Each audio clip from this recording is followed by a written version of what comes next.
Tumakbo sa ulan si WBA welterweight champion Manny Pacquiao sa Los Angeles, California kaninang umaga dito sa Amerika. Naka-jacket at bonnet si Pacquiao ng akyate ng Griffith Park. Matapos ang kalahating oras, narating niya ang Griffith Observatory. Sinundan siya ng ilang team Pacquiao na nakapayong. Umuwi naman siya kaagad dahil maulan pa rin at malakas ang hangin sa Griffith Park.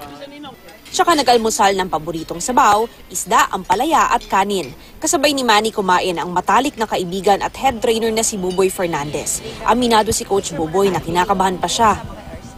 Excited. Of course, hindi mawala yung kaba, diba? First time na lalaban tayo sa Las Vegas na tayo yung head coach.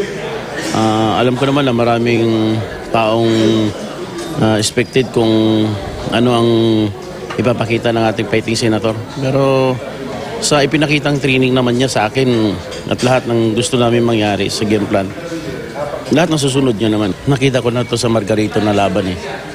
So kung ano man yung ipinakita niya doon sa Margarito fight, mas dinubli pa natin. Tsaka yung sa Matisi. Magiging agresibo raw ang 8th Division World Champion simula round 1. Si Broner kasi, low starter. Kumbaga sa diesel, nagpapainit pa muna. So sa game plan natin, sasagasa tayo ng maaga. Tayong papasok kasi pag hinintay natin si Broner, paglalaroan tayo nun. Sumaglit si Pacquiao sa gym ng tanghali para sa mabilis na workout. Binigyan pa niya ng espesyal na MP boxing shoes ang sparring partner niyang si Arnold Gonzalez. Nag-meet sina Pacquiao at Coach Freddie Roach. Nag-small bag, heavy bag, at speedball din si Pacman. Pinigilan na naman siya ni Coach Buboy na magpumilit pang mag-jump rope. Pagkatapos, ipinakita ng pambansang kamao ang katawan niyang handa na para sa laban. Dito na! Basta manalo tayo convincingly. Kung nandyan yung knockout, pasalamat tayo sa Panginoon at yan ay bonus na rin. Gayon pa man, aminado si Pacquiao na mahalaga pa rin ang knockout win.